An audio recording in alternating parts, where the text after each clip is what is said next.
Hello there, YouTube, and various other sites that this video ends up on. It's been a couple of days since I made a video, and I thought I would get back into it. Well, I say a couple of days, it's been a couple of weeks actually since I made a video, and I thought I'd get back into it with a traditional Booktube staple, and that is the book haul. Don't know why it's called that, really. I'm not hauling anything. I'm not dragging anything behind me on a big winch or something. I bought books. It's a book buy, I suppose, but that doesn't get clicks, so it's apparently called a book haul. Whatever. This is just honestly an excuse for me to switch on the camera and show you some of the books I've bought, so I can get back into the habit of talking to you guys and saying hi, because I've had an awkward time of it, to be honest. I'm sorry about the glare. This is natural light, so it's this or darkness, I'm afraid. So I'm just gonna be two-tone for this video, because that's the window. Well, it's actually a glass door. I can't put a curtain up. I don't have a curtain to go over my front door, so that's just the way it's gonna be. Anyway, I've bought a load of books. In fact, I've been very stupid, because I've bought a load of books and I don't have any space left on my shelves, so I have no idea where these books are going to live. At the moment, they're living on a table in my living room. I have no idea where I'm going to put them. I'm going to have to try and figure something else, because I don't have any space left on my shelves now. So yeah, I've had a bit of a hard time with it the last couple of weeks when it comes to videos. I recorded a few videos, and then for some reason, the video footage was ruined. Like, the audio was unlistenable. So I recorded a kind of like a monthly wrap up, and I recorded a couple of reviews, and I lost all of the footage, which was very frustrating. But that's okay. It gives me another chance to reconsider my thoughts and record them again. And yeah, the last week I've been playing on the PS5, because I finally managed to get one of these bad boys.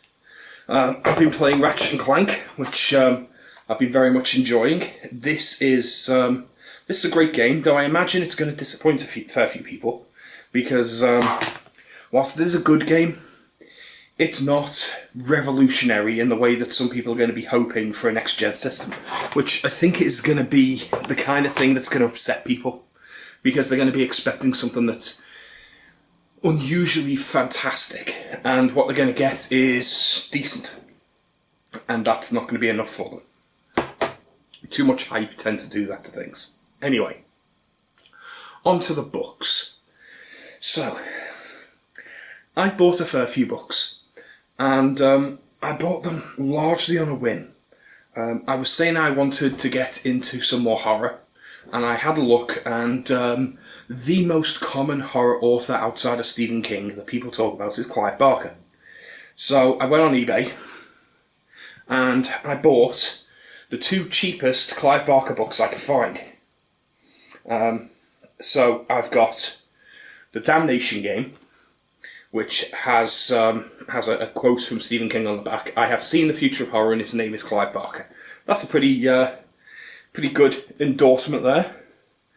And one of the few writers who has altered an entire field more than anyone since Lovecraft, by China Mayville.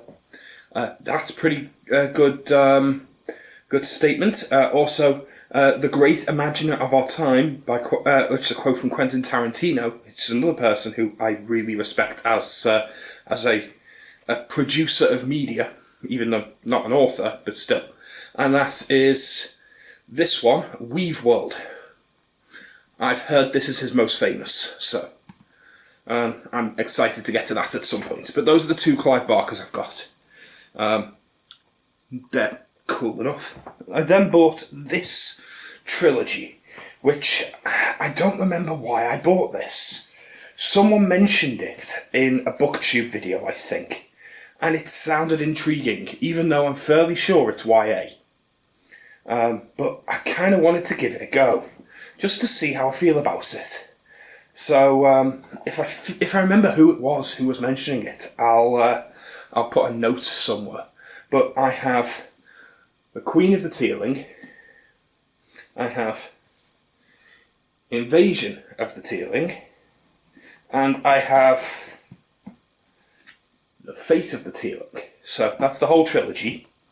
I have no idea if they're any good, but whilst I downplay YA and I tend to talk down about it, it's because most YA is trope filled crap. It's badly written, and it's designed to hit the same beats all the time. That doesn't mean it has to be. There are some really good YA books out there, and often the most popular ones are actually some of the best, like The Hunger Games, for example. Really good series. So I want to give it a chance, because I can always be converted. There's always the chance that I just haven't read the good YA yet.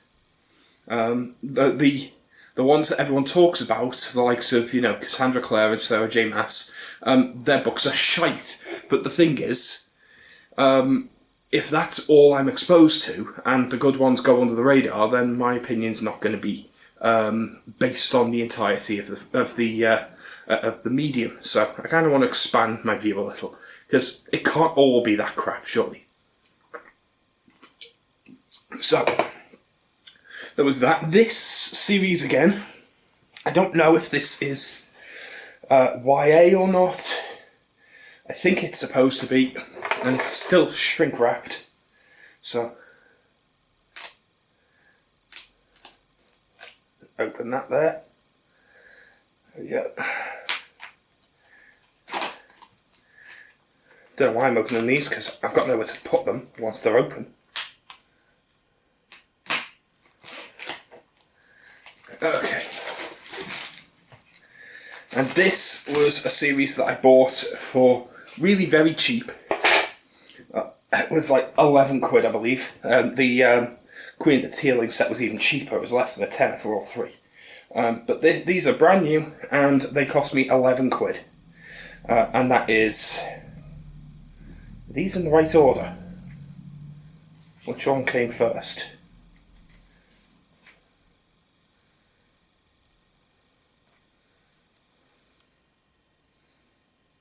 I don't know which order they come in. This is the order they're packaged in, anyway.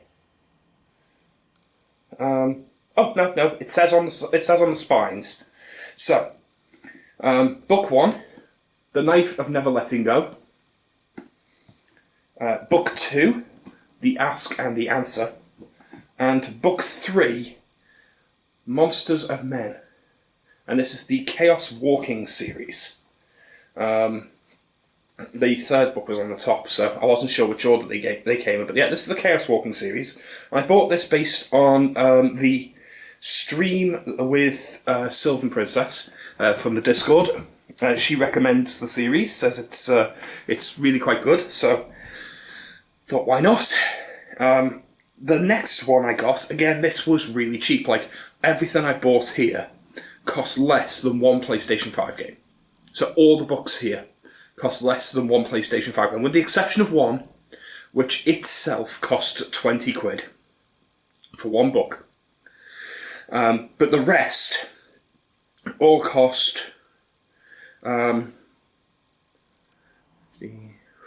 less than 40 quid for all of them combined. I think, actually, no, maybe just a little over 40 quid. So it was 11 quid. It was 11 quid for the Monsters for the Chaos Walking series. It was about 8 quid for the other trilogy, the Tearlings trilogy. This next one I spent £15 on. So we're now up to, what's that?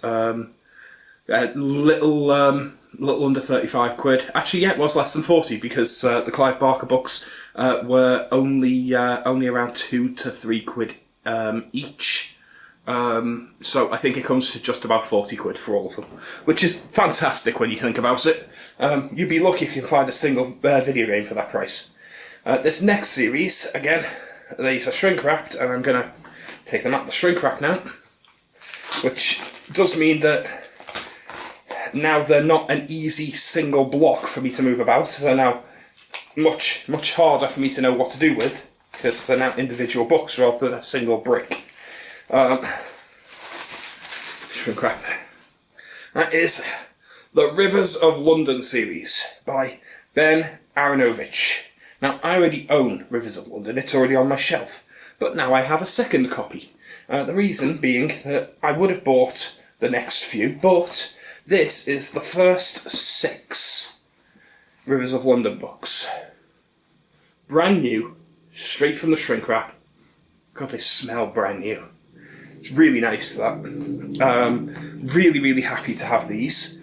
Now, I could have bought books 2, 3 and 4 for about $5.99 each. But then I'd only have books 1 to 4, whereas I could have bought books 1 to 6 for 15 quid, end up with a second copy of book 1, and end up with 2 additional books for less money. Because books 5 and 6 would effectively be free that way. So that's what I did. Bought the first 6 books box set. The Rivers of London series is an urban fantasy series. It is supposedly one of the best, and it is heavily recommended by a friend of mine called Paul, who has recommended quite a lot of films and books for me in the past. He says it's one of his favourite series. My friends Rob and Steve, they both recommend the series as well. They've both read it. It's one of their favourites. I suspect that may scratch the itch the Dresden Files wasn't for me, because I didn't enjoy Dresden Files. Book 1 was okay. I had no issue with book 1. Book 2 was utter shit. So I don't know what to make of Dresden Files. I've got a few more of them. I'm going to give it more of a chance because I've been told it gets better as you go along. But I don't rate the Dresden Files very highly. And it seems to be the only real urban fantasy anyone ever seems to talk about. So I'm hoping Rivers of London scratches that itch for me a little bit better. And by having 6 of them, I've got plenty to dive into. Now the last book, this was the one that cost me a little over 20 quid. And you'll see why. And it's in a slipcase, so I'm just going to take it out of the slipcase. It is Death Note. All in one edition. It is the entire Death Note manga in a single bind-up.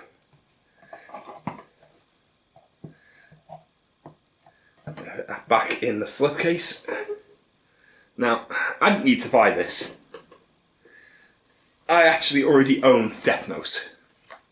There it is in its little slipcase. Normally I throw the slipcases away, but for this one, because it's only one book, it slides out really easily because you can just empty it out and it's fine. So I'm going to keep the slipcase for this one, especially as the slipcase is quite nice looking. So I'm going to keep that as it is. Usually I will actually tear open slipcases because you can't get books in and out of them.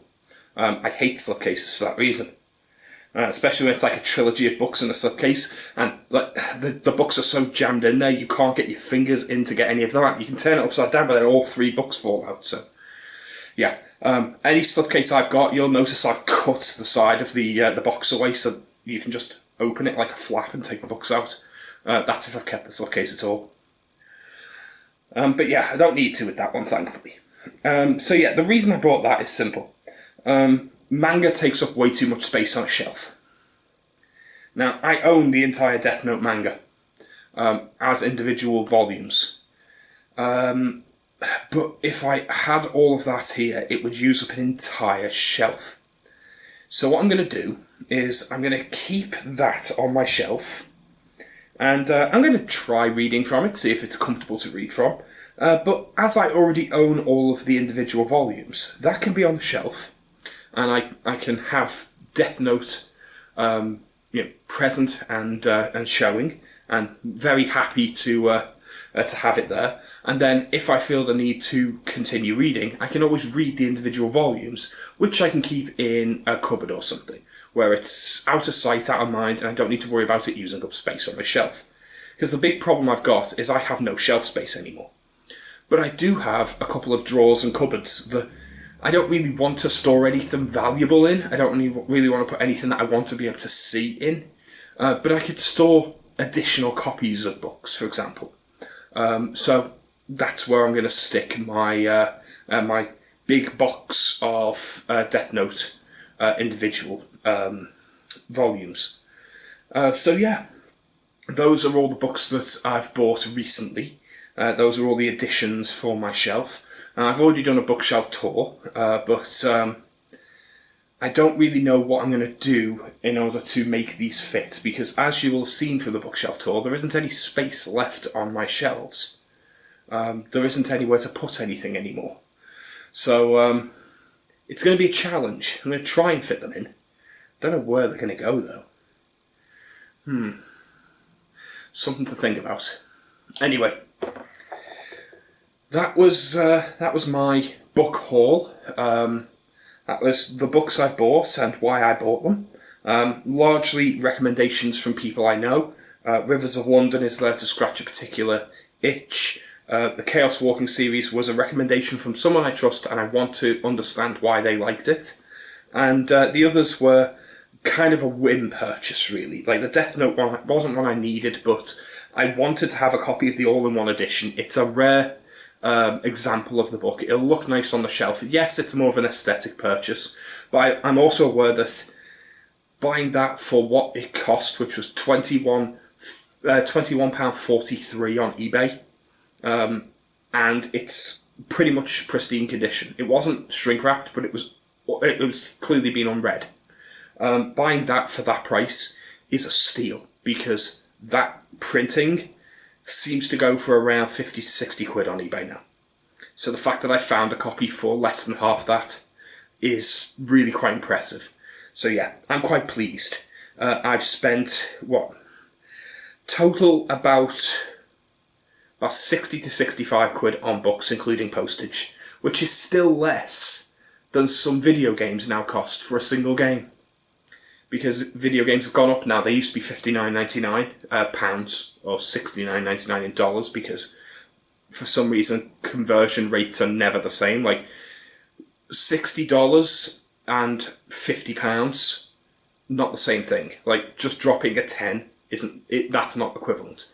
But anyway, it used to be $60 for a video game, and then it's gone up to $70. But it's done the same thing in Britain. It used to be around £45. Like you could get a game for around £44.99. Then they slowly snuck up to around the £50 mark, then £55. Now most games are selling at £59.99, and a couple of them are actually selling at over 60 quid.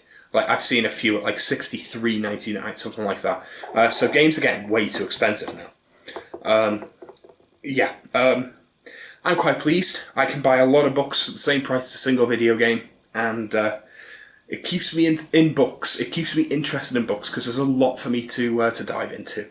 Anyway, I'm going to have a little look at some of the books that I previously reviewed a couple of weeks ago, and I'm going to reconsider what I was saying, and hopefully record a couple of reviews so I can put those up over the next few days. Until then, it's been a lot of fun, and I will see you next time. I'll also see you for a video coming up soon. I did want to produce this a little earlier, but so long as I get it out this month, I'll be happy with that.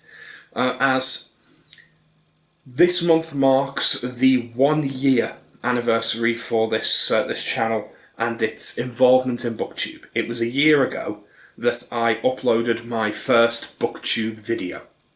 So I am going to set things up so that I can do a year retrospective over the channel and what I've read in the last year, and how my feelings on Booktube have changed and moved over time. It's going to be a lot of fun. I'm hoping to get that up before the end of the month. It'll probably be a long one. It's probably going to be close to an hour. You know what I'm like when it comes to videos. I try to keep them under an hour at the very least, but it's probably going to be a long one as I go over all the different books that I've read and the various different Booktube channels I've been exposed to.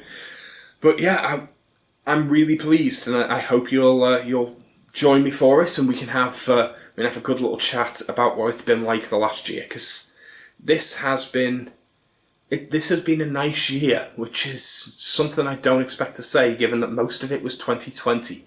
Which was anything but a nice year. So yeah, I'll see you for that. And until then, bye.